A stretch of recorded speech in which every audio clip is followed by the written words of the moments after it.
Up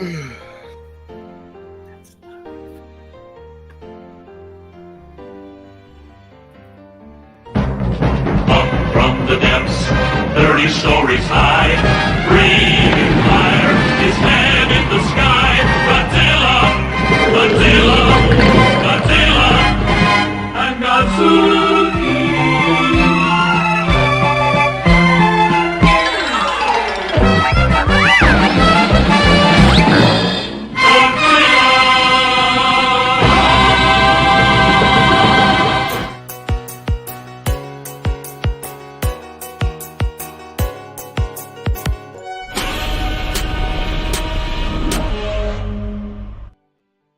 Hey everybody, that was the theme for Godzuki, so you know that means you're here with X's for Show. You can check us out, of course, on all your social media at X's for Show. As for me, I'm Nico Action. You can check me out at NICOACTION. Might as well go. I'm joining everybody. I'm Peak Jonah. You can find me places at Peak Jonah.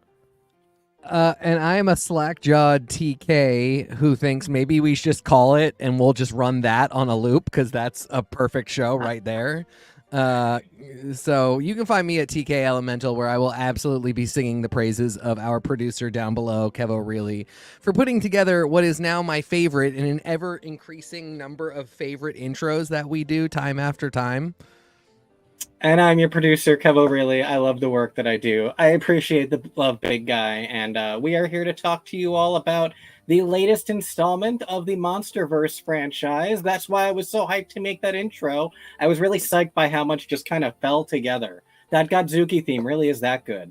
It really is. I mean, really. And, you know, I just want to say, since we're talking about it, you know, we're talking about the movie, we're already at it. Let's dive in a little bit. One of the things I love about this movie is the way they said the core characters from across these 5 films, these 5 films and 2 TV shows, the core principal actors and characters that predominate this world, they're the people that are going to really star in this one, which is why there are no actors who have been in more than 2 films in this, because this is the Monsters film. It's MonsterVerse. Yeah. I mean, and it is something we've got to talk about more broadly. It's kind of funny how it is the tradition that you get 2. You get dosed. And, you know, it's not that there's no interconnectivity. There's just specifically not much. No. Which is such a funny, weird choice because, like, in this day and age, you sort of expect lots of interconnectivity. You need MCU connections where who even knows how the, 10 Rings and Kamala's bands are related, but they definitely are. And you can watch Falcon and Winter Soldier and get weird little references to, like, Madripoor, which isn't going to show up until Wolverine. And it's all very connected. And this is like Millie Bobby Brown was in that movie, and then she's in school in this movie. End of sequence. We're done. And that's part of the magic of it, though, right? Because, like, I'm famously, I have famously decided to occupy Monster Street until somebody makes an explanation for how they just savagely killed Bill Randa. I am famous for screaming this to the mountains. I thought that was such an amazing character, and I love Anders Holmes, right? Killing Not it. Anders Breivik. That's the guy that killed everybody. Well, I was like Anders Hemsworth. I right? always say Anders Breivik, and then that's the dude that murdered everyone. I think he could be a goofy frat boy Hemsworth brother. I think he's just so handsome. And, he does such an amazing job as Bill Randa, creating a complex, likable, goofy anti-Boy Scout that isn't the bad boy, because the Boy Scout is the bad boy. Anyway, the whole point I'm trying to get at with this is, like, the world of MonsterVerse isn't about the characters. The characters are really there to accentuate the story of the monsters. This is something that I was thinking about during this movie, because that's, like, kind of true, but then also kind of not. This movie, I thought, I give it a lot of credit. I mean, this is not, we will not be studying this in any film schools anytime soon. But Probably. the idea of... I'm so sorry. I don't want to be a dick, but I certainly was looking at the syllabus to get my MBA next year. That's my Michael Bay Academy degree. This would be most this definitely would be required for Michael Bay. Yes, required thesis for my Very MBA, true. Michael Bay Academy. This movie really, at that Star Trek level where you're like, oh, like the themes of whatever is wrong with the aliens is actually what's also wrong with everybody on the ship. This was very much like, this is about what happens when you are the last of your kind, when you're lonely, when you do found family. It had a lot of stuff. And I was sitting there thinking about all the other movies, and they kind of don't have... The first one absolutely doesn't have that. There is no connection between Godzilla waking up and just destroying the Earth and whatever the hell sibling lovers Elizabeth Olsen and Aaron Taylor Johnson are doing. But Boy Bride and Little Sister love each other. Best couple of all time, irrelevant of what characters they're playing. The King of the Monsters, this is the idea of the like eco-terrorist aspect is a really cool thing, but it is not as though any monster is the eco-terrorist monster that Godzilla must fight. Nobody reflects Vera Farmiga as the mother that thinks that she knows best and does bad things as a result. That's not King Ghidorah. Anyway, I could go through all the movies and point out that, like, what a lost opportunity, because this film, with a very basic theme, does this, like, what is loneliness and what is it to break out of loneliness in a variety of ways, with a monkey with a toothache and a girl who is, for all that it's about her being the last of her tribe, it's actually about her being deaf. About her being powerfully abled. Right. Because her deafness has nothing to do with her ability. Right. It's actually about the fact of her deafness not meaning that she's not alone. Yeah. She just, interacts with the world differently. And I just thought, nothing in here was like, so complex that you're like, we need to dig into these themes and see what we can do. But it was elevated beyond the other movies in a way that I was like, oh, for as stupid as it seems like we ought to be at, given that we're at Godzilla X Kong, this is actually a fascinating film. Like, it's got a lot going for it, and it kind of makes the other ones, including Skull Island, which is like, we don't actually get into the Vietnam War flashback, moments of it. They all look a little bit facile and stupid because they couldn't even pull off this little amount of, parallel storytelling and theming. Well, right. And, in that regard, one of the things that I think is really important about this movie is that it really decided to not have trappings. It decided to just be a movie. And, that meant that there were like things where I thought maybe all the dialogue was kind of iffy. And I thought a lot of the performances were their best they could be against a George Lucas green screen. But, what really stole the show for me here? I was so excited to see Sia's We Are Born makeup just stroll right up into this movie. Jonah, you haven't talked in a minute, so I'm not going to keep talking. I want you to say something. What's so fascinating about this movie is that you can truly remove every scene with a human in it, and it's still the exact same movie. Exact same movie, and a phenomenal movie. You filmed that at Toys R Us. Like, if you take all of the Rasputin is an evil sorcerer stuff out of Anastasia, the animated movie, and that movie still fits. And you get the animated, you get the musical. Yeah, basically. But yeah, the humans in this entire movie, maybe in this entire franchise, only job is to ever service narrate us as narrators, as the audience implants, to tell us what's going on, literally just to explain everything. They explain the plot to us. And I think what made Monarch work and be a real companion piece to the Monsterverse, a real important component of it, is the fact that I don't think that's as true there. I think you get scenes that do that, but because they don't have the budget for 8 to 10 episodes of this much monster, they actually do have to be real characters. And then every once in a while, a Frost star-nosed mole shows up, and you pull way back, and then they start doing exactly that. They start doing their function in the Monsterverse, which is to be like, oh, he's generating a portal now. What shall we do? But then after they step back into frame and have to be people, they're like, oh, I actually, that's my brother, but I'm in love with you, my brother's ex-girlfriend.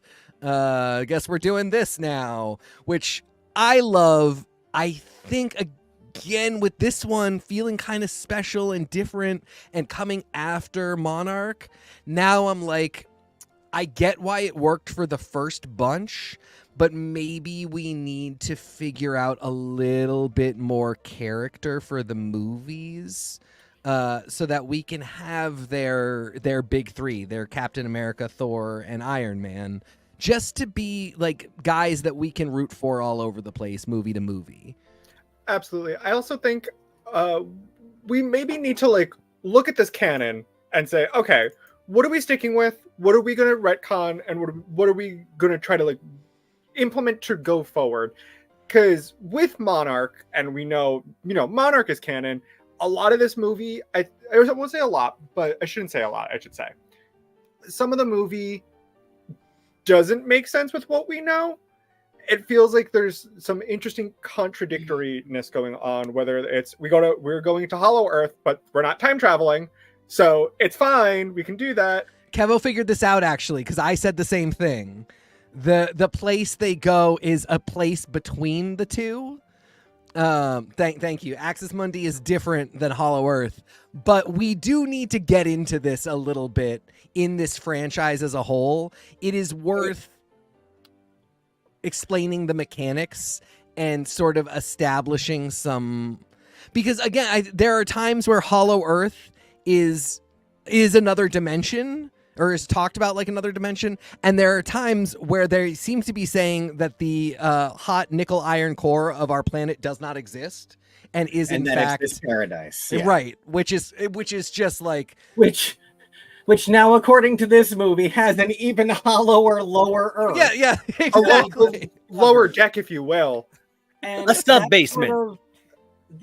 And that's sort of where, like, I do agree that I want a better picture. It's why, we do what we do. It's why we analyze it. It's why we present information like this, because I think there's enough there to get a firm grasp of kind of what's going on. But I also really love how loose everything is. It's one of those things where it is very comic book in that regard, where like, yeah, we just so happen to almost finish this arm prototype and ship it down, and it's fully ready to go and go right on Kong's arm, and he's the only part of the outpost that wasn't destroyed. Sure, and like that's fine. And Yeah. so I feel like they are expanding the ideas more. I went back and tried to rewatch the last two movies before this one to refresh myself. I didn't end up having enough time, so I watched mostly summaries, but they were still really helpful, and they jogged a lot of my memory about these things, and how at first they referred to there are tunnels that Godzilla is using in King of the Monsters, and they were just tunnels. Well, and he literally reaches up. Yeah. Like his arm, he's under it would be just below the surface of the Earth to the point. It's the same thing that it doesn't make sense how long his legs are, that he can stand up in deep ocean. So like he's literally reaching up from the Earth. That's fine, I guess, except for then they're like, we go down this portal and have a 2001 experience getting into Hollow Earth. And, part of it has to do with, I think, the way we all think about King Kong and Godzilla. Of course, we saw this today to come see it. It only came out yesterday, right? And hot older boyfriend came with us. It was a great time. And I didn't know Rich came. Do you like it? Yeah. Well, he didn't say much, but he did engage. What he with did it. say, though. Yeah, what he did, he made a bunch of jokes about the Did amount he of shit on every country that is in the? No, No. on the amount of Casualties. rampant murder. But beyond that, the point he made that I was referencing here was the fact that, when we think about the first King Kong film, we think about this guy scaling a building. Now we're watching this guy get thrown into buildings he is so much bigger than. And it's a very different situation. We are talking about power creep in a really big way. And I think part of what happened is the power creep affected the conversation about Hollow Earth. Number one, somebody probably said, you guys are feeding the flat earthers way too much. You're basically building flat earth and catfish. Get out of here. It's got to be well- dimensions. Get out of here. And And then- Hollow Earthers exist as much as Flat Earthers do, so they're feeding just a different crowd. And But I don't think they believe that there's monsters underneath us. I don't think they believe there's empty. like dimensions. I think and they so think it that's might why be they had lizards. to. No, they lean think that the into like the dimensions. actually you can walk down into the Yeah, they think it's subterranean just other country caves. where that's where like the actual Aryan nation is meant to get its power from. It absolutely wild. that's Almost not every insane like Flat Earth, Hollow Earth, the pyramids as like alien things. It's all white supremacy stuff, and that's another thing we got to talk about later. Anyway, keep going. Like so Axis Mundi is basically the wood between the worlds from Narnia. Like this is magic. This is getting into magic and not Yeah. just there's stuff under the Earth's crust. Yes. So, then let's go forward and let's start talking about some other parts of this big shebang. What did everybody think on the whole about the movie? I loved it. I think this is my favorite one so far.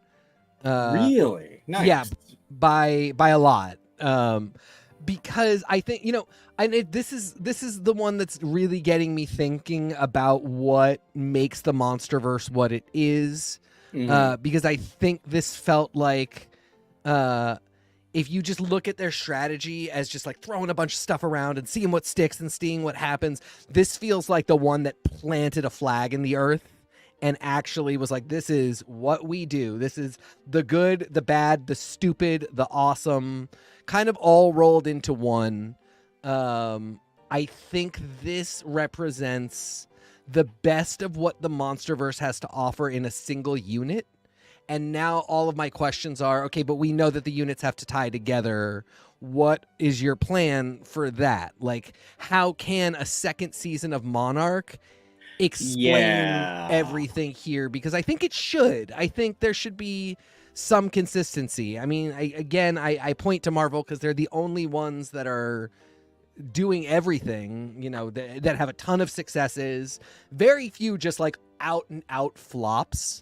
Some not as successful. Look, Suko, such a good boy. We love him so much. That's the JoJo. That's the Nico. You I got don't the have other a ones? picture of me. I don't. The only one that I have that's all four of us is this one down here. That's the Kevo on the right, and I'm in pink. Oh no! Wait, Shimo's not in this one. Oh, I don't Yes, have any that's picture of all Shimo four right of us. there. That's Shimo right there. She's under. Where? She's She's- under. she's uh, the- Oh she's no! got I the- meant Suko. We don't have Oh, Suko. Oh in yes, this one. yeah. That's the Skar Yeah. King. That's okay. I do think because it's not just the insanity of Hollow Earth and what that is. There's also like Ghidorah comes from space.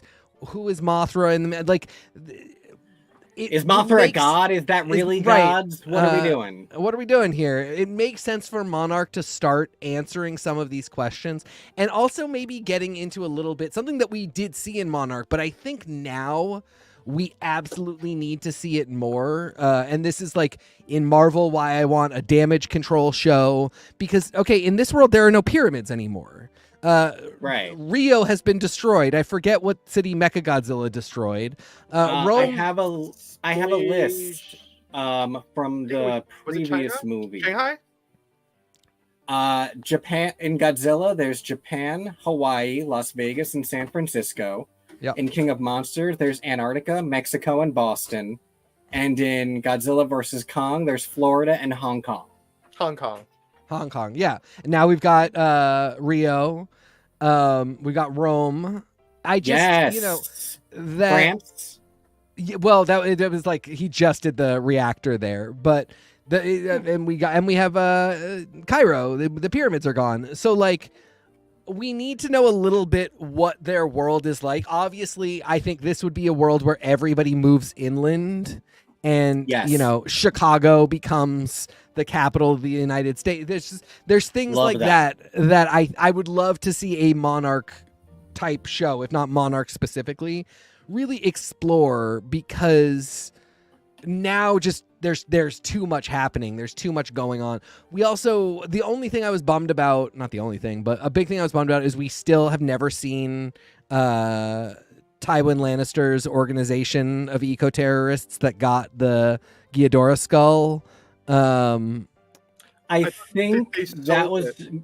I think Yeah. that was meant to be implied to be tied to Apex and Yes. Mechagodzilla, but then we still Yes. haven't seen anything from the organization. Exactly. We also haven't again. seen Apex again. I want to see that stuff.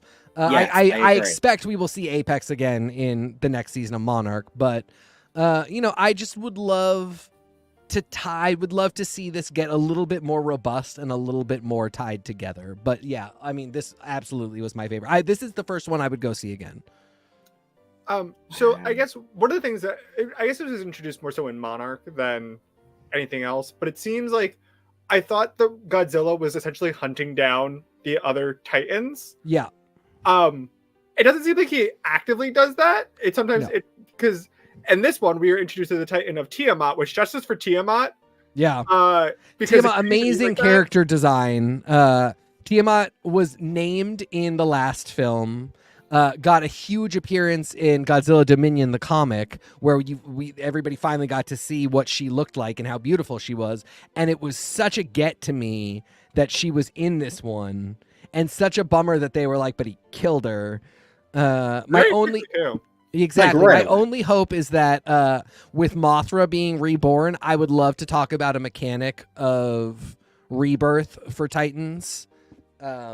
But yeah, I mean, to your point, we're never sure if the point is Godzilla must be the only one, or if he just kind of has to rankle them into never bothering him or touching his territories. Because it's like, does Godzilla think that land is his territory? Because he seemed fine leaving Tiamat there, right, as opposed to when he was like, oh, so a signal is coming, I need power, and so he went to a place that had the most radiation so he could absorb it, and that all still makes sense. But it's okay, but you've established that he essentially was hunting down the other Titans at one point, but now he's just kind of chill with them if they don't do anything.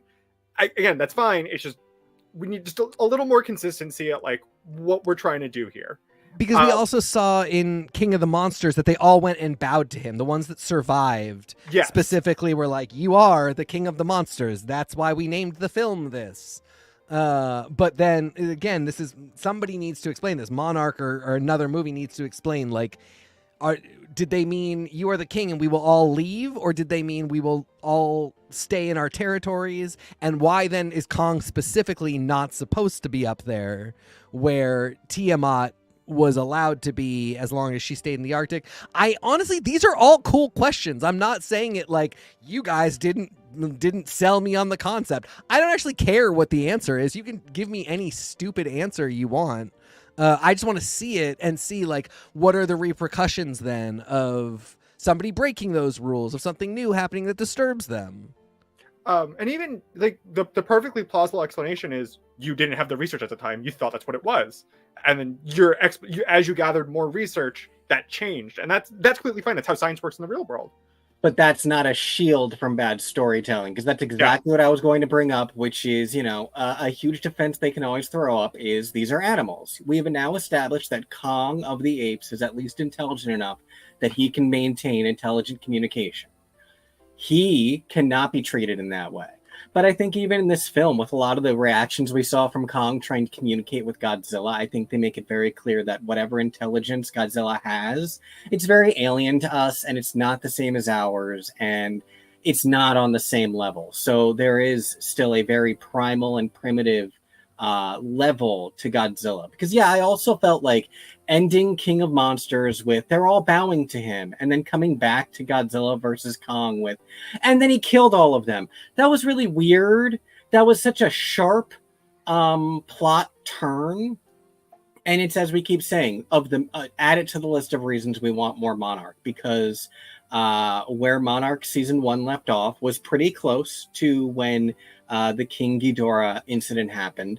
So I'd love to see a season of television that responds to that whole incident and maybe talks a little bit more about the creature's intentions, what that sudden shift was. Because then that's the thing to consider during all of King of Monsters and all that. Kong is still out there. So... Mm-hmm. Well, I think part of what really is interesting, we touched on it a little bit, but like the idea that King Kong has a vast internality, whereas Godzilla is sort of painted as a predator by genetic design. previous films gave us a valuable and complex Godzilla family tree, but it's always sort of treated like elements in the periodic table of monsters, whereas I feel like Kong is literally treated like a family tree. And while there is, plenty of the family effect going on as well in Godzilla, part of the canon, there really is a vaunted difference between how they treat these characters as like personages. And I mean, I think that is okay. The point is that's okay. We just got to figure it out a little bit and get into the weeds. I mean, the thing that makes I actually don't think it's as okay. I think it actually makes Godzilla really one-dimensional in a lot of ways. Well, I was thinking that too. But so, I mean, like, the thing that makes a lot of sense to me is, Kong as a Titan ape is recognizable as a social creature like apes that we know and other primates, including ourselves. And that was the great metaphor of the movie. Like, it's sad that Kong is alone because he's a primate the same way that we are, and we know we're not meant to be alone. And so the fact that he finds Suko and he finds a whole family is really beautiful. And the fact that he was treating humanity as his family and that he would go up to the earth for dental work is there's something really sweet about that. But the whole point is it's because he's essentially recognizable as a cousin, a Titan cousin, sure, but a cousin. What is Godzilla then? What right. a lizard thing is unrecognizable to us. That's fine. He doesn't have the same family structure. He's meant to be all alone, and maybe that's better for Kong is sad that he's alone. It can be an interesting factoid or like aspect of Godzilla's character that he is better off alone. But we got to get into that and sort of establish: does he have a Godzuki? Does he have a son of Godzilla? What does that relationship mean in a world where specifically Godzilla does not like anybody in his territory? And how does that relate him to the other Titans? There's something going on with Mothra. Mothra's the shit. Mothra just Mother. She's just so good, and the fact that like she has to be there and she's meant to be there, that I think adds to, okay, so we got to talk about why is Godzilla cool with Mothra? What's the story there, and what makes this creature how he is? I think my point was that I don't feel that Godzilla has been developed enough for me to accept it. It sort of feels like Godzilla, so it's not okay is what I'm like. I hear what you're saying, but I don't think it's okay. I think there's actually, you could look at it two ways. And I think Godzilla is a little underdeveloped in this mythos as little more than a Zord being piloted by the plot at times. Oh, I don't disagree with you. I'm saying he's ripe for more action. Like he's ripe for those stories to be told. Yeah. The way you kept saying no, I was like, oh, okay. So it was just a little throwing me off. I really felt I didn't mean to say no. I really feel like one of the things that we are really looking at is a place where there is a difference between these two main characters in a way that definitely is unmissable. And I really feel like it kind of plays out in the terms of screen time. So much of the screen time of this film was Godzilla showing up, killing something, and disappearing. I don't know that I even needed Godzilla to have relations, but the idea that Godzilla knows one thing, murder, until Mothra says, stop murder. And then it's murder these things only. It kind of reduces Godzilla's agency throughout the films in a way that I feel Kong's agency is enhanced, but Godzilla's is deeply removed. And maybe you would identify a flaw, because if you go to where these characters come from, where Godzilla was created in Japan's response to the nuclear fallout of World War II, and King Kong is created into the changing cultural times of America, it makes sense why we're able to ascribe more characterization to King Kong, because that's how he was developed and that's what he was meant to represent. Godzilla was just a monster due to radiation, due to what happened in a country. It was their response to it. Godzilla doesn't really have characteristics, and you're not wrong in identifying that. And I think that might be the conundrum, because I don't want to specifically call it a problem, but a conundrum that they're having, where you can ascribe a lot more storytelling to someone like Kong because of where Kong comes from, but Godzilla is just a monster. That's how he was conceptualized. So it's there isn't much to do there without fundamentally changing what Godzilla is, and they don't seem keen on doing that. So it is a little hard to be like, okay, but like, what is going on here? You know? I think part of the both issue and not a bug but a feature that you're pointing to with this, though, is the fact that we don't know what this character's motivations are, and that even can be an element of the story. And it's really hard to highlight that being an element of the story without it feeling like it is a plot anvil, like you are just hammering people over the head with the idea that we don't know the character's motivations. We're ascribing a sentience to an animal that we don't know that it has. We aren't sure if it has. We keep jumping back and forth between he's a hero, he's a villain, because we're not really sure how to treat him when sometimes he protects us and sometimes it seems like he doesn't give a damn. And that can be very confusing, and it can be even an element of the story. It's just a tricky thing to then try and navigate.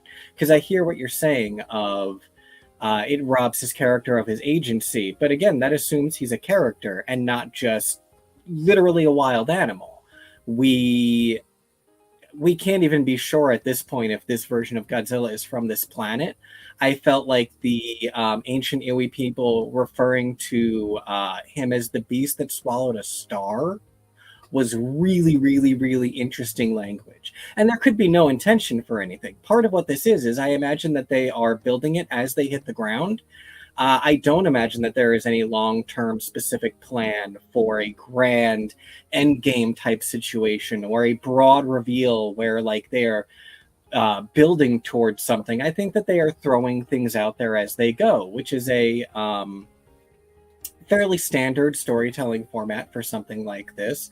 It just makes it very difficult to follow as fans, especially now that we are 10 years into this franchise. I think something of note too, why I enjoy these movies is because I get to turn my brain off, and it's just big monsters do fun things. And I imagine that's what a lot of people tend to go to these movies for. It's, you know, well, there are definitely plenty of people who are interested in the science. You know, you look at Monarch, which is focused a little bit more on the science as opposed to just the monsters and kind of how this world is affecting the everyday people. I think a lot of people just kind of want to go here and watch big monsters punch each other and do fun stuff. And there's nothing wrong with that, because there's absolute entertainment. But how do you balance that with actual continuity, with actual story, without making it too damp for people who just want that? And also, I think you might give people too much of that, and then they'll get bored. So you've got to figure out how can we spice up the monsters punching each other format, and what can we do to make it interesting each time we ultimately end up with 3 or 4 of these things in a major city smashing into every building, because we know that's where we're going every time. Right. All right. Now, so what are our ultimate thoughts on the addition of Mecha Arm to King Kong and the additional new Titans? Plus people. I'm looking for a screen cap of the people. Hold on. So I don't know how sold I am on the Mecha Arm itself. It's a little plot devicey. It's the MacGuffin, and it's not even really a MacGuffin because it doesn't solve. It's not the tool used to save the day. But even though it kind of was, it's a really It's not. That's really interesting, though. That is a really, really good and important point. That even though it was a necessary augmentation for the character in terms of, you know, he had an injury, you're right. It wasn't the thing that saved the day. Well, and it's a return to the theme that starts at that begins the movie where Godzilla gets a tooth pulled and gets a fake tooth. That Kong needs humanity a little bit. Right. The relationship is reciprocal, and it's weird because specifically Kong is supposed to not be around, and we really need Godzilla apparently to help us from all of the other Titans, but also Godzilla destroys all of our stuff. We can't really communicate with him anyway. He does not touch fingertips with a little teenager. what's this guy doing here? But the arm sort of shows that, like, in a clinch, when we need each other, we can help Kong as much as Kong helps us. Mm-hmm. And I think it reasonably sells toys. I think it Yes. gives them a second version of a Kong toy An where, add-on. yeah, because part of the problem I even think is, like, there's been Godzilla, Mecha Godzilla, Charged Godzilla, Space Godzilla. yeah, but like then there's what? There's Kong with the stick, Kong with the axe, Kong with a rock. Like, what are you gonna do? So There's Kong and there's battle damaged Kong. That's pretty much it. So this arm really solved a lot of problems by giving us a reason for there to be an alternate figure. All the new monsters, love. Tens across the board. Truly, Mothra's back. What's the ice one? Shimo. Love Shimo. I want more. They make it seem like Godzilla is this all-powerful. Godzilla is the king of the monsters. But I would also love to see a lot more monsters that could really kind of challenge. Ghidorah is different because Ghidorah is not really a monster. Ghidorah is an alien. But Shimo really kind of seemed like they could actually kind of take on Godzilla. Maybe not in this powered up state where they chose the most inclusive colors ever, which I love. I loved seeing something like Tiamat, which was a sea monster, though I wish Tiamat had 5 heads because, they took the name from D&D. It would have been a lot more, would have been nicer, but you can't really do multi-heads because you do that with Ghidorah. It's fine. Rambling. Monsters, 10 out of 10. More monsters. Oh, and I loved that Skar King was a really interesting foil to Kong, where Kong uses a lot of his strength, even though we see throughout the movie that Kong's intelligence, like, he's at the point of intelligence where he's creating traps, where he's setting up traps. He's like, Kong's at like that level of intelligence where he's almost at human like speech, in terms of his ability, whereas Skar King is a little more dexterous. A lot of why Skar King was able to even win fights against Kong was because of how limber he is and how he moves, and he's a lot strategic, like more intelligent than Kong, even though he doesn't have the same level of brute strength. This was where, for as much as I was really along for the ride of the plot and following along with all of it and getting like the silentness of it and watching Kong's journey play out almost like a documentary, some of the communication, specifically when it came to the Skar King and his followers, started to get a little bit, okay, who taught all of these subterranean earth apes sign language and language in general?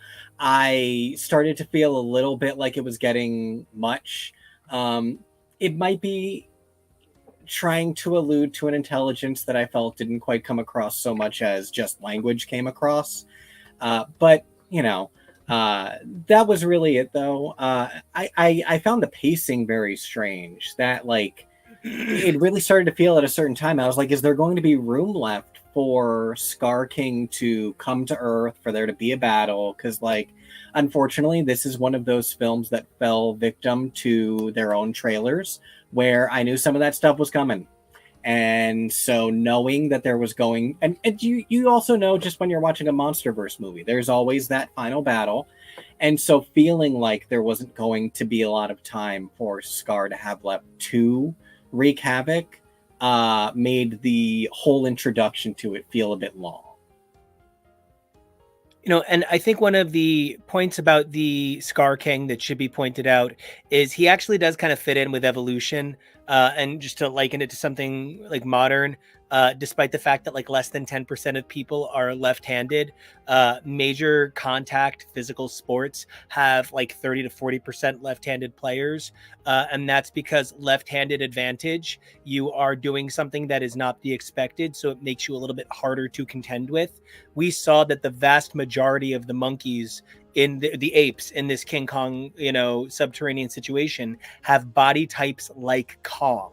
So simply that the Skar King is this elongated creature who then uses an elongated weapon, it gives him an advantage over the stockiness of the apes. And I think in some ways that even argues the credibility of I guess the evolutionary argument that this guy then wanted to take over because he saw that he was able to establish dominance easily. So then he kind of wanted to be the big mean bully.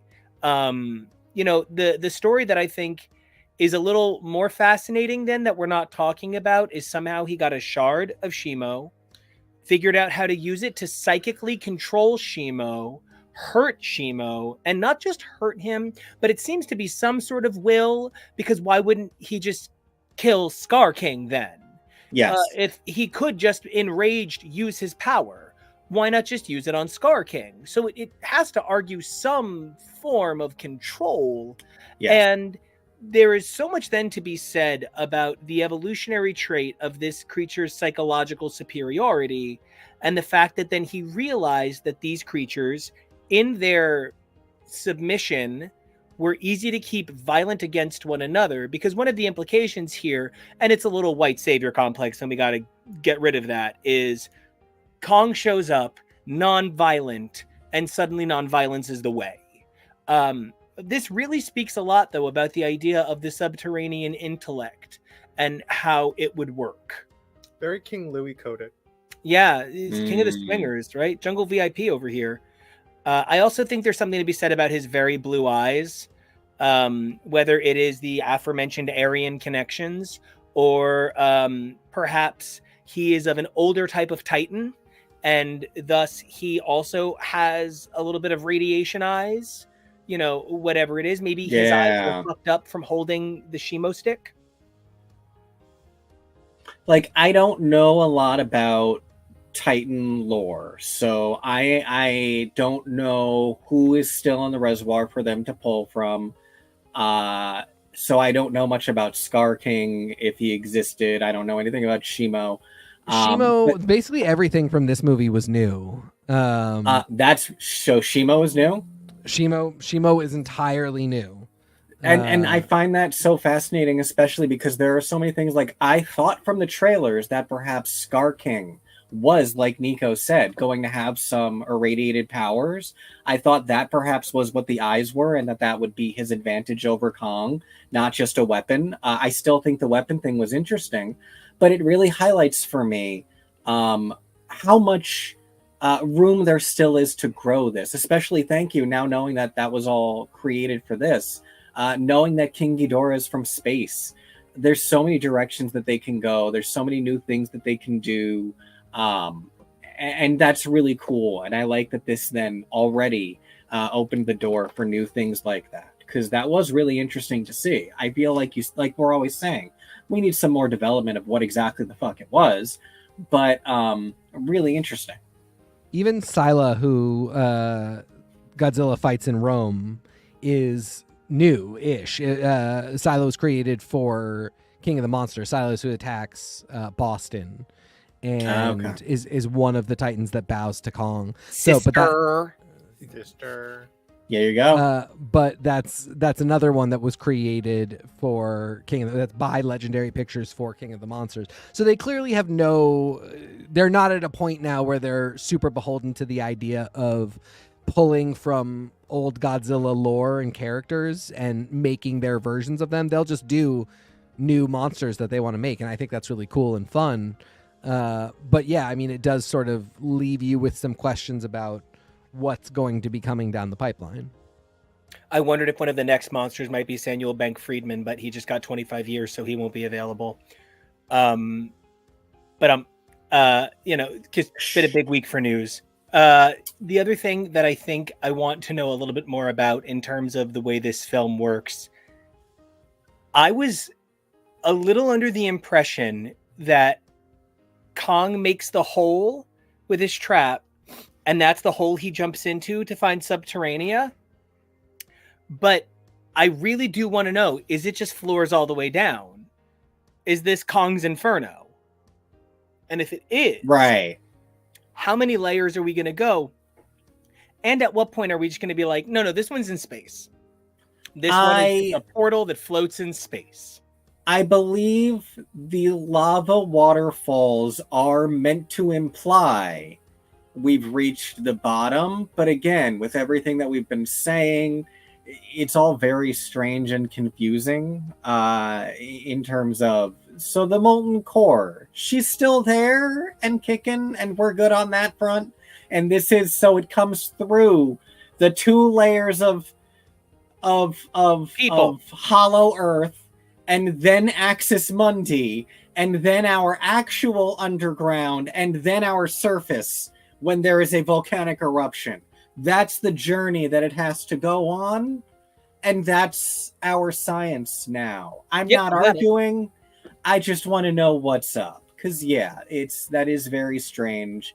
How many layers? What actually is the bottom? Because I really thought that we were there. And then as soon as it said subterranean Hollow Earth, I laughed. I did. I thought the coloration was really interesting. I thought a lot of the color choices for underneath the underground. I mean, this just looks like Macalania Woods. Like, I feel like I'm on my way to Bavel. This is insane. This is not Macarena, Macalania. My favorite kind of cookie. And the thing that I think maybe surprises me is the way that this is nothing like Planet of the Apes, which we saw a trailer for right before this. Spoilers, because we're going to talk about it a little bit later on. But I don't really care for Planet of the Apes. I've seen a few of them. I thought that trailer, while it's probably for a lot of people, and they're very excited, I'm so excited for them, I felt like if that had been human beings, it would be too dramatic. I felt like people would have been like, this is schlocky. Stop it. And instead it's apes. So like, yeah, it's... And here they did it with like waterfalls and beauty instead of this like almost dark, gritty, like an ugliness. Gritty, right. Philadelphia's own Gritty. The subterranean underground is actually sort of lush and beautiful. It's got some life to it.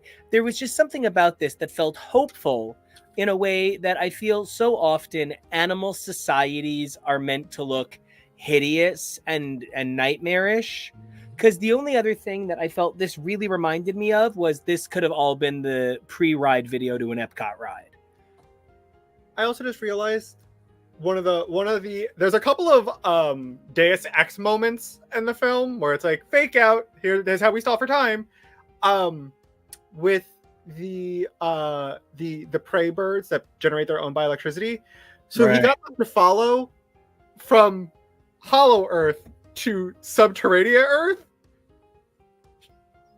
Okay, it's just something I'm thinking about now. Of like, not like I'm trying to do plot holes. Just like, oh, okay. I don't think that the Iwi pyramids were in subterranean Earth. I believe there's Hollow Earth level, which is where that weird bio force field was protecting the people, and Skar let everyone up. Again, map, please, forthcoming. That would be great. It was a lot of levels, because you're right. There was the electricity birds, and there was the biological force field, and there was the crystal pyramids, and there was obviously the thing that I wanted to point out that we still haven't really addressed that we could talk about a little bit, which is, I mean, all of the human elements, but especially I am the lost princess and I brought Mothra back to life. This was a lot of stuff. And like at least a full hour of this movie's runtime was a lot of just Kong walking around silently. And then the rest of that hour was, and also this, and also science, and also there was something with foam, I think, at one point, and then there's crystals and gravity, and also we're in Rio. And I was gonna say, it felt like they knew what the type of monster fights they wanted to do. Like they had the idea of this like anti-gravity fight, and to lead to Skar King getting to Earth. Because that they figured that out, and they were like, okay, well, how do we reverse gravity? So they kind of, I feel like they maybe worked backwards as opposed to thinking about, wait, are we doing too much to get what we want? Yeah. And I also felt at times, like I really respect what they were going for, showcasing deafness in a very powerful way. The direction should have focused on the hands more, because the hands are the same thing as the audio, and unless the audio can blip out in the middle of people talking, and you can just put subtitles over it, it's direction of a deaf character communicating. Put a little bit more emphasis. Like there were times the hands were literally not in shot, like altogether not in the shot. So that kind of threw me off a little bit. Not my favorite there. I was really happy to see Dan Stevens' character as Dan Stevens' character. It was just nice to see me. I was really cute. Ultimately, the humans in this movie are the drinks at Cheers. It really doesn't matter. That's not why you're coming. But it's really nice to see them put in the work to develop them into likable creatures for 2 hours. I really hope to see more of Dan Stevens in this. I think that he gives us a much better version of the Stellan Skarsgård character. Not Stellan. Second time today. Hot son. Alexander Skarsgård. I think he gives us kind of a better version of that character from the last movie, and we know that Dan Stevens is pretty much just always down for whatever. So I think he is perhaps someone that they could latch onto this franchise for a little while. He's a little bit feeding into that Guardians of the Galaxy Star-Lord trope, but I at least appreciated that I think his songs that he used were kind of deeper cuts than James Gunn tended to go for. Not, unheard ofs, but not necessarily the Super Mario Brothers soundtrack either. So that was nice. I know that TK has issues with this fit. That wig is unforgivable. I don't know why we did that. I have so many questions. My TikTok feed often gets just inundated with makeup and hair people from Hollywood talking about how underpaid they are and how often they are just basically pushed off of a project because they want good pay. Can't help but wonder if something along those lines happened here. I love Rebecca Hall so much. I want to see justice done for her, and I don't think that particular hairstyle was it. But I agree, Dan Stevens much better than Alexander Skarsgård. And I like, having some characters that can call out that this is absurd is important. That can be kind of fun. I also think call out that it's absurd without taking it too far and acting like it's impossible. Like he is always very I accept what I'm seeing. I showed up and I pulled the monkey's tooth, so I'm clearly not going to be weird about Hollow Earth. But also, this it's a lot. Yeah. Well, I also love how absolutely fabulous these jumpsuits are. This is a level of fashion that absolutely nobody is thinking about at all. Just look at the Major League Baseball players' ball sacks. And by that, I mean you can, because they were literally given see-through pants. People don't think that much about outfits and the way they're going to look when they're thinking about aesthetics. These do not look like functional uniforms to me for traveling between realms. They just need to look cool. They just need to be neat. So the fact that the hair is so wrong. Yeah. It's certainly not the end of the world. It's certainly not the end of the world. It's just a very notable, weird thing. Poor Brian Tyree Henry. This is one of my big problems with the movie. I felt like they really magical Negro'd him. Well, he has the exact same earrings in as me, so... well, maybe that's some of the good magic. But I hated the idea that in all this time he remained the same conspiracy theorist, but who is apparently the smartest person to solve the problem, that has to get brought in, that does a lot of this like, whoa, this is crazy to me dialogue. That and the mix of noble savage and Orientalism for the Iwi people were just like, when it's all really about Rebecca Hall and Dan Stevens in terms of human characters guiding the thing, the fact that the daughter is a young woman of color of some kind. I tried to look into her background. She's born in Georgia, so I don't know what her heritage is. Stupid melting pot. So she's Hot Lantern. There you go. Which, we don't see enough of represented on film. No. So I'm glad that we got some here, taking it back to Freaknik. But I just didn't. It's partially like it's easy to miss because this really is about four giant monsters fighting each other. So like even Rebecca Hall and Dan Stevens are not the main feature, and it's not as though they are getting such great arcs that Brian Tyree Henry is not getting, but they are much more like, even for how silly Dan Stevens is, he's a little bit more of a serious person that functionally comes in and is just like, you got a problem? I got a new tooth for you. Your arm's broken? I'll fix it. And Brian Tyree Henry, while he does have the solutions, kind of is made to just scream them and be a little bit non-functional. I even want to take it a step further. I feel like he's in many ways less effective. Yes. Because he doesn't ever seem to come up with the solution. He seems to be ready to explain what somebody else came up with. Right. Yeah. With a moment's notice. Yep. And the Iwi is kind of all the way on the other side of things, where they have magical technology that looks vaguely Orientalist and also looks vaguely indigenous to something. But it's, from what I can tell, the young woman who plays the daughter, God, I should have marked everybody's names down, is in no way the same race as the Iwi queen, who is, I believe, a Chinese woman. And I was looking at some of the other Iwi. It's just all over the place, and in some ways I thought that actually could have been really cool, because what you could have said is like the Iwi, I mean, they're humans that live under the earth, they don't have our races. But then I would have liked to have seen some black Iwi, and I would have liked to have shown that, like, for whatever reason, they are not any tribe that is identifiable to us. So you can even throw in some token whites. That's fine. But like exactly. But just like this is, we've gone beyond. And then if we're gonna do that, we can't do pyramids. Like that's you don't do pyramids. Stargate? Well, yeah, and it's so, and that takes me back to the thing of like pyramids as like the power centers, and the gravity tech is such like a ancient aliens Nazi white supremacist mirroring dialogue. They literally could have done any other shape. There's hexagons all over the place that you can do. Give me an octagon. People always think of pyramids, but like, I mean, there's tetrahedrons, which are 3 base pyramids instead of 4, which would make it look even more foreign. Right. If it was a 3-sided pyramid base. Yep. So many things you could do. Exactly. That's, I think, all we're saying.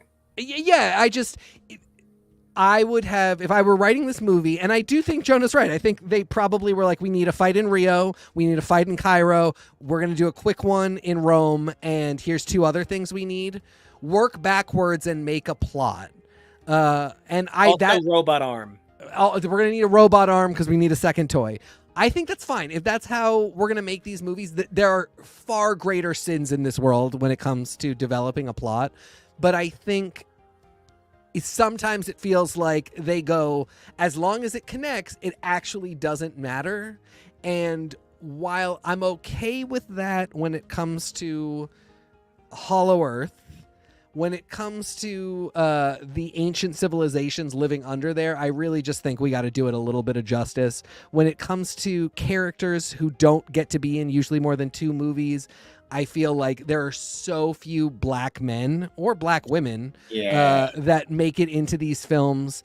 I didn't need him to be the president, but the idea that after basically saving the world and being the only person in was it King of the Monster? No, it was a later one, wasn't it?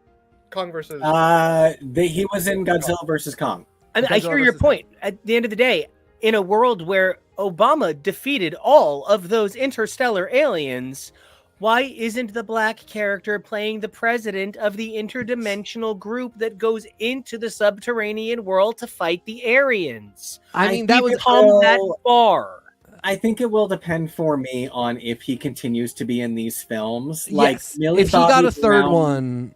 Millie Bobby Brown in Godzilla vs. Kong was not important.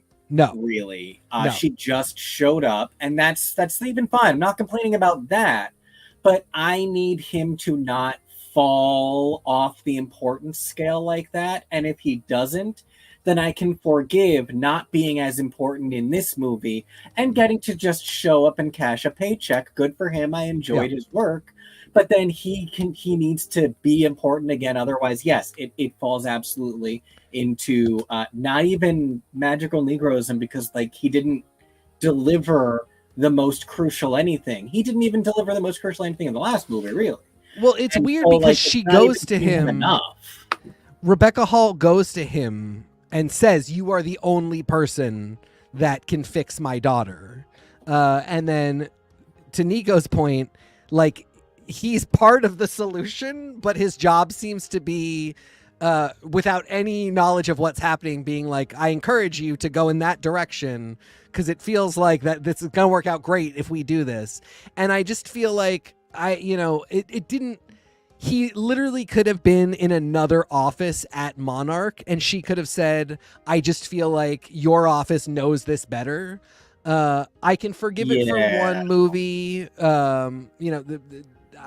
I think you're exactly right. If he's in a third one and he is not a functional, respected, not the guy that the military commander rolls his eyes at as being brought along character, then I will not have as much problem with it. But those two things really just stood out to me as being like, it's 2024.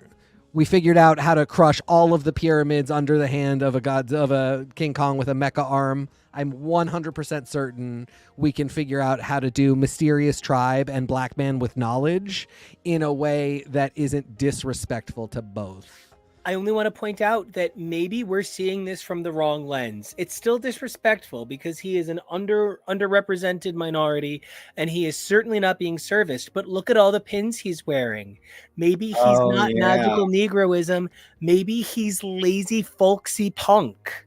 Maybe he was on his way to his shift at TGI Fridays. They don't do that anymore. Maybe he's on his way to a flea market where he's going to barter the potatoes he grew in his backyard. Maybe he's on his way to MonsterCon. I'm telling you, this guy is every person I've ever met at a convention. Truly. When they walk away and they're like, I'm so sorry, I have to go to my panel. Oh, God. Now you'll never know the end of my story. I'm so sorry. And then walks away. I think it's the jingle, jingle, jingle, jingle, jingle. Jingle jangle. And so I just, maybe it is. I do love that he's anti-GMOs. And I cannot tell what some of these pins are, but I know that I, as a fact, was handed several of them at the Surf and Skate Festival over the years. There's aliens, there's question marks, there's a peace sign over here. There's Mistress Isabel Brooks. Truly, how'd she get on there? This jacket has drawn blood for me in a newfound glory mosh pit. You know the best smells. That literally was my first thought, Kevo. As soon as I saw it, I was like, that vest fucking stinks. Patchouli King. Something I guess maybe want to point out that I guess the creators and writers for the film, and the term isn't inherently bad, but I do think there was some coding going on that I don't think that we as humans really can escape, because we often need to ascribe, all right, this is the quality I'm going for. How do we get there? That's kind of what they do. And it is one of those situations where I don't know if it's inherently good or bad, but it was one of those where, okay, you're not trying to, but it comes across that way. So it's tricky. I really, really agree with you. Part of the other thing that we often see with these sorts of films is the idea that just having a good idea is enough to save the day, which is always a questionable idea. I am a big fan of the idea that hope overcomes anything, but I do sometimes worry about the fact that everybody's first idea in this movie was just perfect enough, and the monkeys were too simple. And the tribes people were maybe a little too trusting, and they needed our help. Yeah, there's some isms. I still give the movie a B+. It's probably my favorite of the movies so far. I like Monarch more, but yes. Monarch's just better than most things. This of the films, though, really, it was a good time. We talked about how we talked about how Kong changed to get the arm, but something we didn't talk about is how Godzilla, also could have 3 toys from this: blue spikes, pink spikes, color-changing power spikes, and how automatic Godzilla is ripe for making alternate versions, making a little bit more magical entities. This poster really does actually highlight for me everything we've been saying this episode. the apes are shown as smaller than the monsters, and the monsters are bigger than life. Everybody's towering over the pyramid. I still can't believe that to this minute I did not realize that, Salvador Dali, Silence of the Lambs butterfly skulls in the background, and didn't even clock that Mothra was hanging out about to eat some pyramid Yeah. like she's on Ancient Civilizations Revealed. This fight doesn't even happen in Cairo. No, it doesn't matter. No. Why? There's another poster that Kevo cycled through earlier that sort of implies visually that perhaps Skar King is pitting Kong against Godzilla. Just by like the visual of it, if you don't know anything else from the imagery, it could make you think that. I really wonder how many versions of this were rendered in Alice before they decided to go ahead and Pixar it up. Yeah. Yeah, I mean, I've become unreliable when it comes to marketing for a lot of stuff, because I had not even seen this poster until Kevo mentioned it, or as we were prepping for the episode. I didn't watch a single trailer for this movie because I knew I was going to go, and I don't trust companies not to spoil anything anymore. So I actually had no idea Mothra, who is my favorite Titan, was going to be in the film at all. I cheered and scared the three other people in the theater. Wow, you had 3? Lucky. I'm kidding. We saw it in IMAX. There were 20 people. Yeah, no, I went at a weird time at a theater that I think the entire state believes is closed. That also burned through some serious goodwill because they took a bunch of people's money for tickets during that storm we just had, and then they were closed. So anyway, Rude. There was nobody in my theater. I was freaking out when I saw Mothra because I genuinely did not know she was going to be showing up. And the poster situation, in reflection, I feel like I'm glad that I just kept my eyes down and watched no trailers. But I do think that there's enough here that I don't want to be spoiled. I really wish marketing companies and the people that are cutting trailers would trust a little more in the product, because this is a fun time, and I do think that some of the fun would have been taken out of it if I'd known if I'd even seen a pyramid, I would have known immediately that they were just going to crush Cairo. And that was kind of fun to get surprised by. It was kind of fun. And that fight also, And it's one of the better ones, because they literally are a poster. yeah, exactly. And I'd never seen this poster, but this is one of the better fights in the movie to me because they're being so silly. There's a moment where because Kong is coming up to the surface to ask for help. And Godzilla lunges at him in this way that it's just so goofy, but it's very serious at the same time because this has got to work out. And it's just this really it's the most fun fight to me because it's the moment in the film where I was like, this is Kong realizing, no, Godzilla is not on my same level. Yes. I can't get this guy to talk to me. It would be like Will Smith and Martin Lawrence fighting in a Bad Boys movie. There's so many He threw buddy pocket sand at him. Yeah. Oh my God, that was so good. Oh, the pocket sand was great. Yep.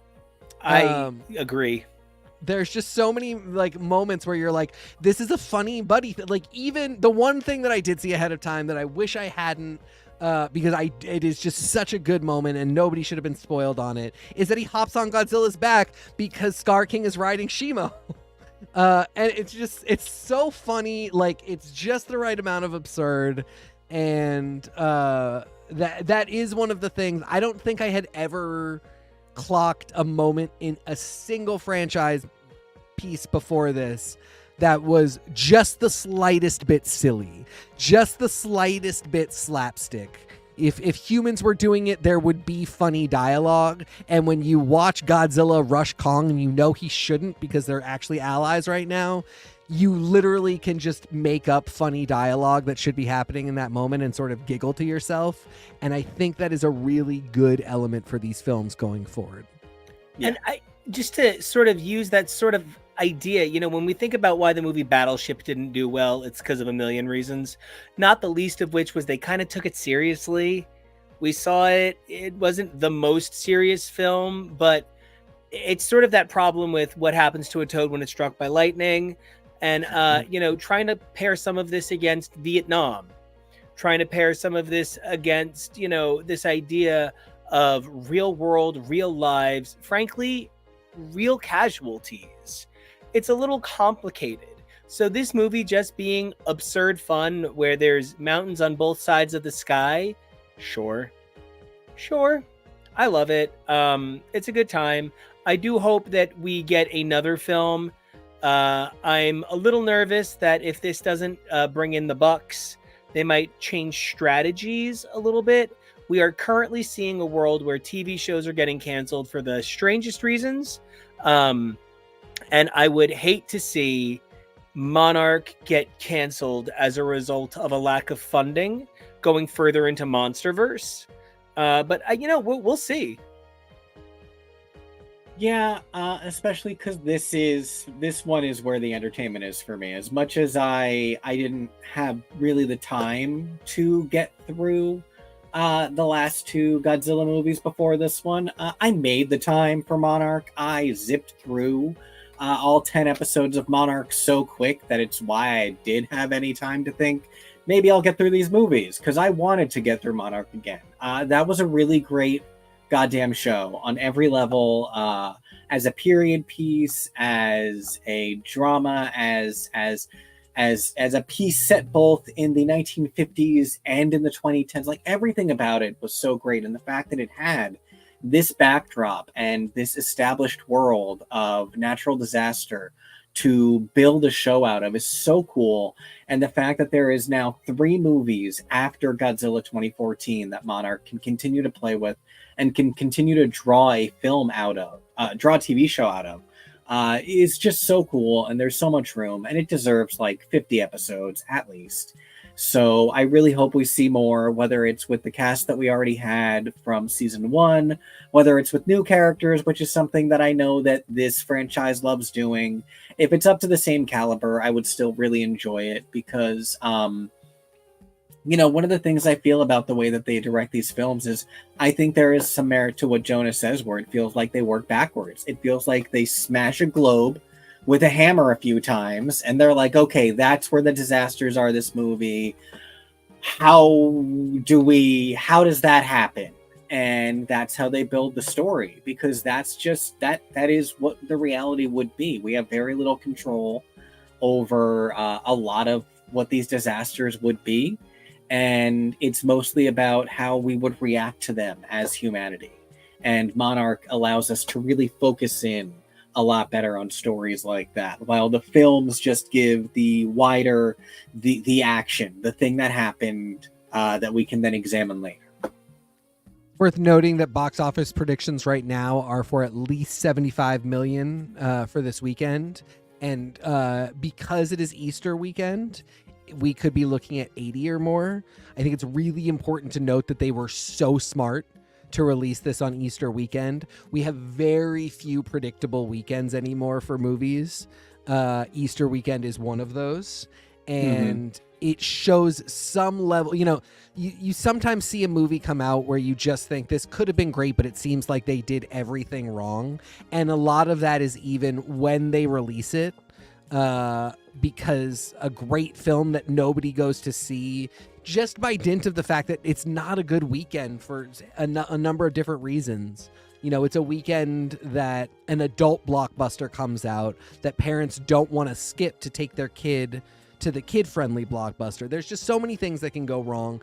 And so I do think we've seen smart decisions in the MonsterVerse that lead me to believe that they know they've got something on their hands. It's really weird I've loved that we've gotten into the MonsterVerse, because there's so much to dissect from the bad decisions that they make and the things they don't quite get right.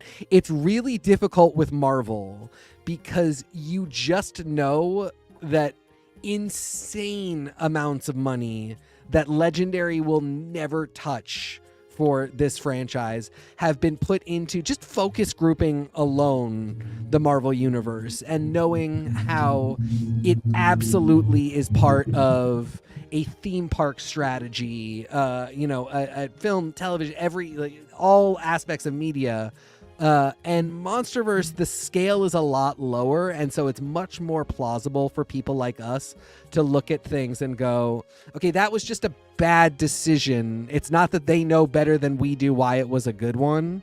That's just a weird thing that they're doing. I don't think there's any good explanation for this. Everybody gets 2, but nobody is in any other movies. I think that's just this weird thing that they're doing, that they've kind of got to break out of the cycle. And I'll be interested to see if they're able to. Well, does anybody... Oh, I'm so sorry. No, I was just going to say, I think that it points to... I think that also opens up another part of the discussion that we wanted to have in terms of it's a weird way to run a franchise, and the general discussion of its comparison to other franchises that have gone on this long. Absolutely. I just want to make sure everybody has said their last thoughts on Godzilla and Kong before we move on. Monster movie fun. I think I'm good for now. Who knows? Maybe in the future I'll have more thoughts and I'll bust it out in the middle of drag content. Brilliant. I love it because each one of them is ready to turn into a radioactive monster. Yes. So Rue would die. She'd be so excited. She literally would die. She would. But talking about unstoppable franchises, one of the things that's so crazy about this particular franchise is that it's been running since 2014. That means there have been releases in at least 5 years, plus 2 TV shows last year. So we've seen at least 6 separate years over 11 years of releases. And that actually kind of puts it in an upper echelon. You know, when you think about major cultural juggernauts, and I'm using this one to be a little bit silly, but also a little bit seriously, like think about the Golden Girls, which is something every homosexual, you know, swears by like as part of their lifeblood. And the grandest picture of the Golden Girls is 1 decade. It's 7 seasons of the Golden Girls, 1 season of Golden Palace, and following that, for the final 2 seasons of Empty Nest, a long-running Golden Girls spinoff, Sophia is a regular. So you could argue that the Miamiverse, which starts with Golden Girls season 1 and ends with Empty Nest season 7, spans a decade. Doesn't it end with Nurses? Nurses ends during Empty Nest season 5. So the wild thing but Nurses is the last one introduced. The wild thing becomes that these shows are part of a cultural landscape where most people probably couldn't name Nurses. They probably don't really even know what the fuck Empty Nest is, other than sometimes they mention Harry Weston on Golden Girls. But this is part of one of the most important development times in television history. And it's kind of worth noting that this whole thing happened within a decade. This MonsterVerse series is so much bigger than that already, and as a result, I think one of the things that we're kind of examining is this legendary level of franchising. This idea that this is already spanning more than a decade, and there aren't really signs of stopping, especially with those early box office predictions.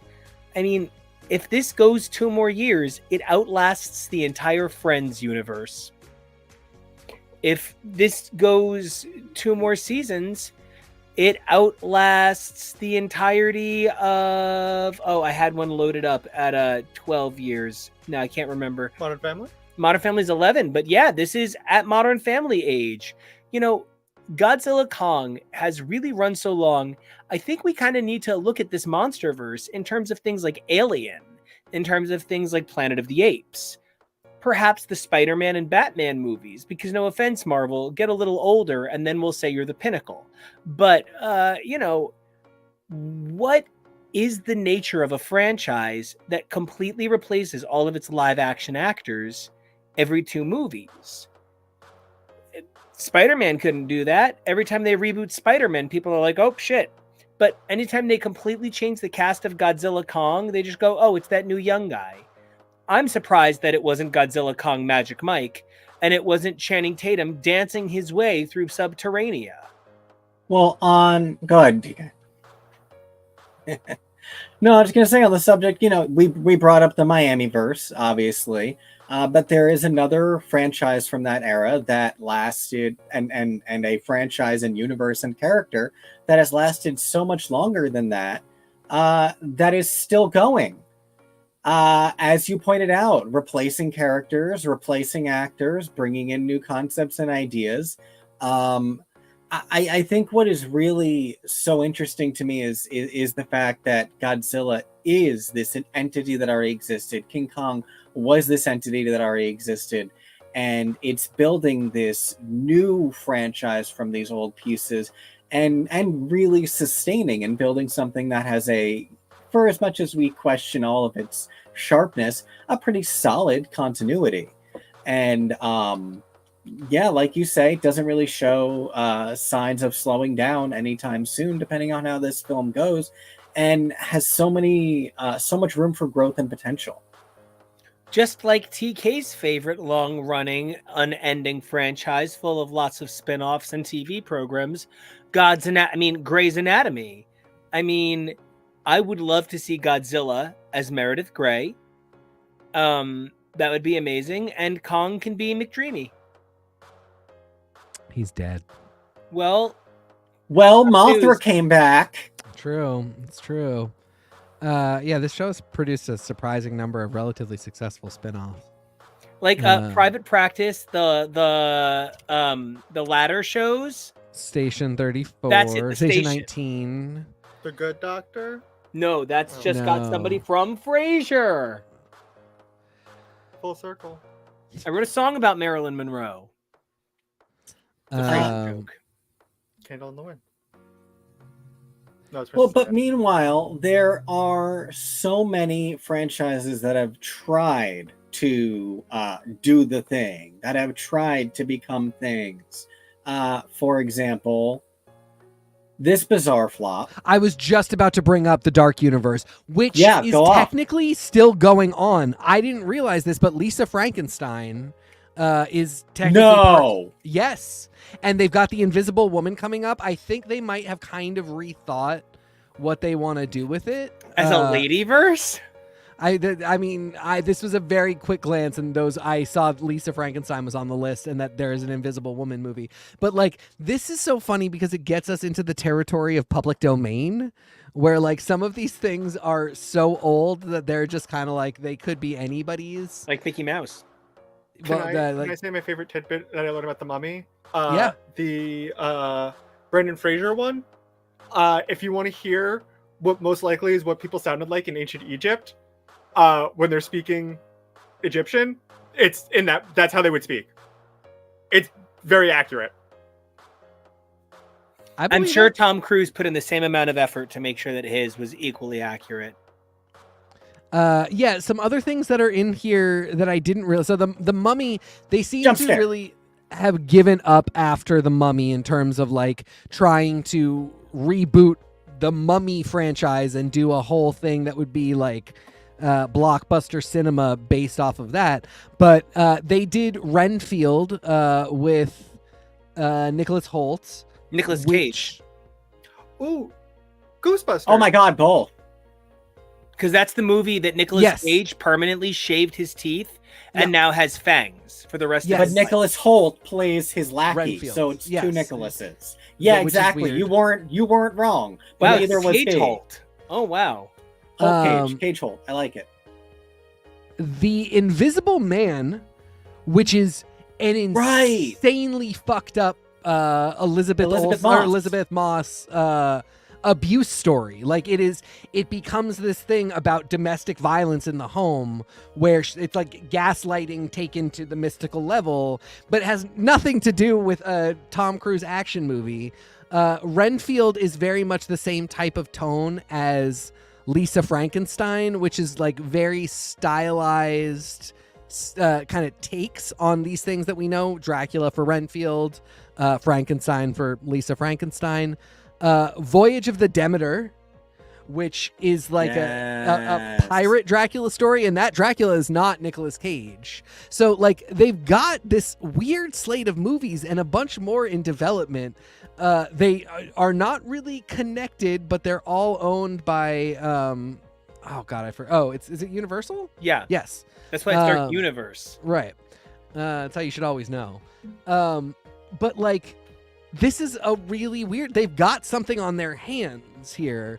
The idea that you could do these kind of modern updates of genre films, mixing them with more modern genres and more modern tropes and takes on what makes a film, is actually really cool. Like, I'm literally thinking this out as we talk on the air because I didn't really realize how badly their initial plans had crashed and burned, and then what they were producing now. But like, Renfield and Lisa Frankenstein make a ton of sense. Invisible Man, not the same amount of sense because there's zero levity in that film. Very different vibe. Well, the Mummy had zero levity.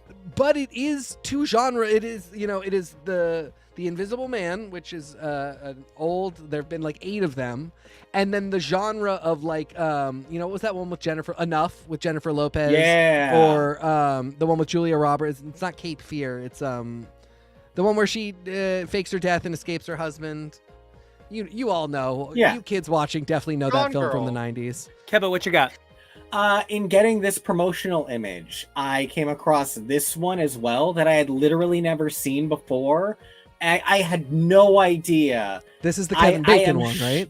No, this is for the same movie, and I am shocked by the idea that the one with the hot guy from the Haunted Hill franchise as the evil invisible guy actually has the full fedora, full face bandage, full goggle and trench coat Invisible Man look.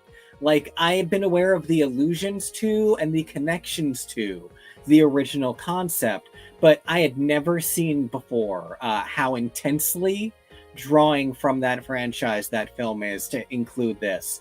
Holy shit, bizarre. It is this side of using the Pink Panther score to do a Pink Panther movie. It's but like about murder.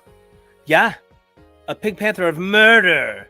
The other thing that I think is notable is part of why I brought up Grey's Anatomy is actually because it is sort of like that, where with Kong versus Godzilla, there really aren't a lot of characters that get all the way from season 1 to season 11.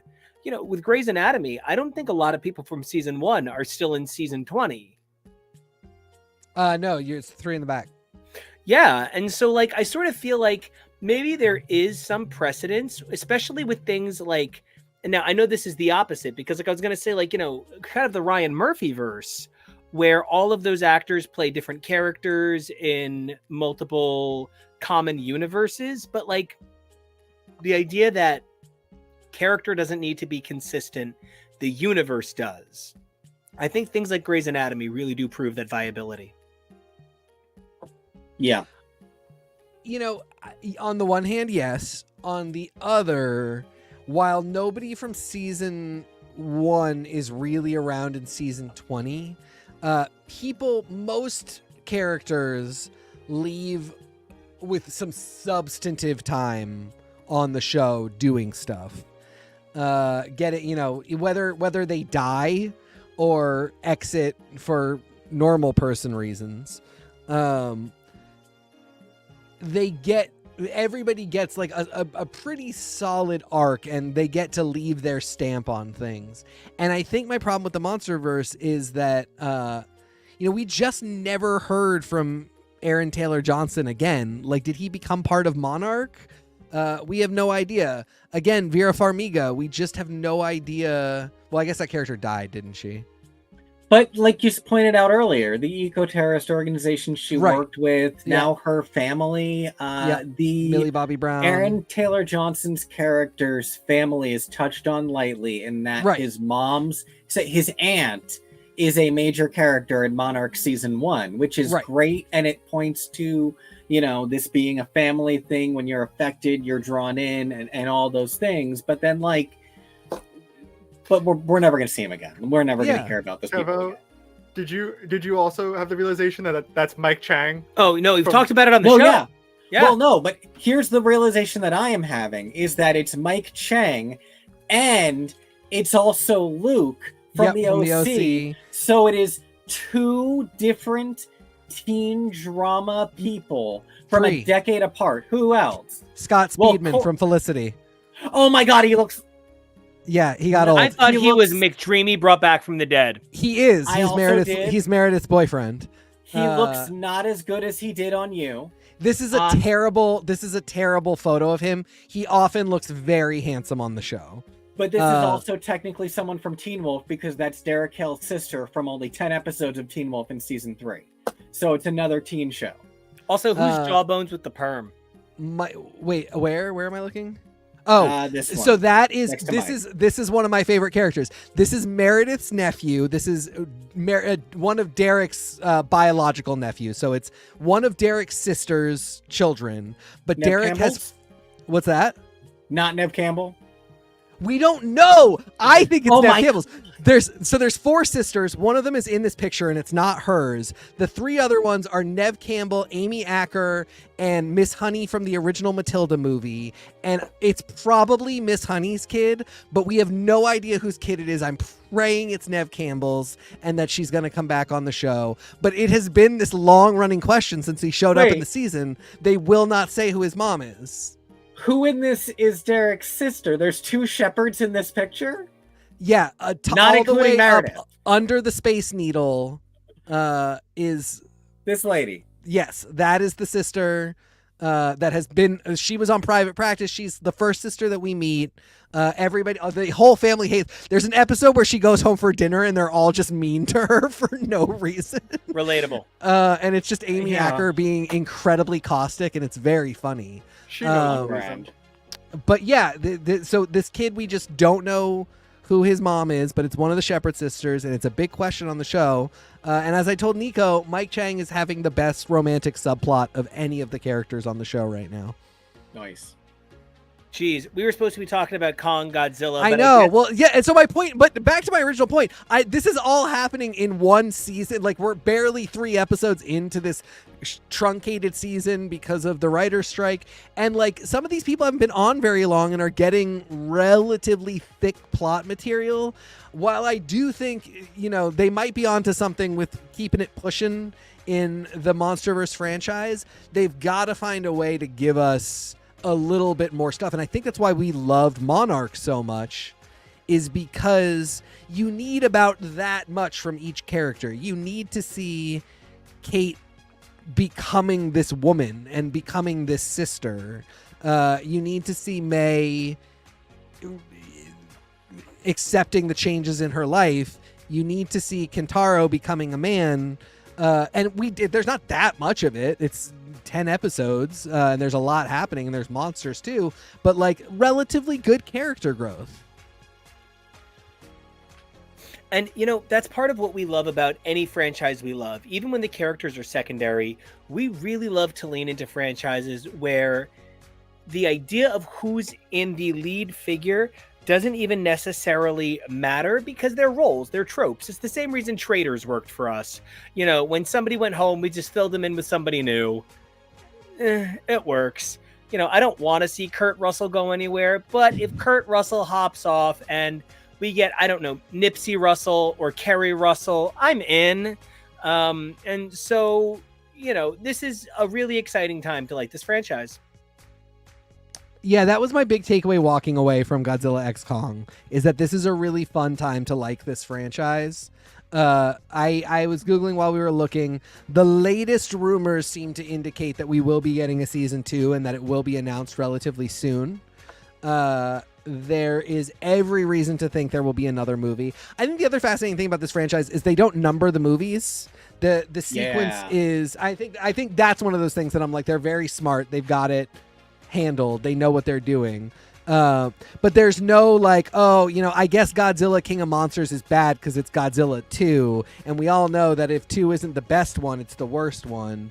They're really interconnected in a very scattered way, and I do think that's working for them. But that's a longer conversation. Yeah, Nico, I think you're right. This is an exciting time to like this franchise. All right, guys, any last thoughts before we sign off this whole shebang and say goodbye to Godzilla vs. Kong or Godzilla X Kong? Sorry about it, boys. I know you guys are buddies. Before we come back tomorrow to talk about all of our favorite drag queens. Anybody, any final thoughts? If you're not into this, get into it. Find a way. It's worth it therapeutically just to watch large creatures smash things. It's very funny. And I will say, if you go to the theaters and watch this one, get to an IMAX or a theater that has a really big screen and has the good speakers that shake your seats. You can start with this one and you will just have all the fun in the world. And then you can kind of, like I said, because it's not 1 and 2 and 3, and they don't really care that much which ones you've seen before or after. So just go hop in. It's just fun and They tell definitely you everything watch you more. need to know. Exactly. All right. Well, until we come back tomorrow to talk about some amazing new programs, the finale of one, new episode of another. Can't wait. We're going to have such a great time. We hope to see our amazing audience, like the incredible Ali Galactic, who hung out with us tonight. Such a great time hanging out with her. And Jonah, if everybody wants to follow along with you, where can everybody find you on the interwebs? You want to follow me on the interwebs, not the Madam Web. You can find me places at Peak Jonah. That's Peak. You also can't find Dakota Johnson anywhere near that No. anymore. Nope. But Sydney Sweeney, she's the sweetest girl in the world. So, Kevo, you did such an amazing job for a guy who saw this movie today and had to whip all this up in a minute. Thank you so much for producing quite a show. Where can everybody find you online if they want to hang with you and all of your super cool Shimo Ice Boy ways? Well, you can always find all of our exciting things at X's for Show. But as for me personally, you can find me at Kevo Really. That's KEVOREALLY. Teak, where can the folks at home find you? You can find me at TK Elemental. Nico, where can everybody find you? Well, you guys can be finding me. Gotta go. You guys can find me being so grateful for my amazing team, like our very own Shimo, Suko, and Godzilla. Big fan of everybody. As for me, you guys can find me beating my chest over online at Nico Action. That's NICOACTION. And until next time, hey, if you guys want to like, comment, and subscribe, that'd be awesome. But we also got 3 things we need you guys to do. Number 1, you got to stay safe. Spooky, crazy world out there. Number 2, do what you can to be brave, because even if it's scary, your contributions matter every day. And number 3, do your best to evolve daily, because who you are today is amazing. Who you were yesterday is so cool, but who you're going to be tomorrow is even better, and we can't wait to see you. So until then, come on back and we'll see you guys tomorrow.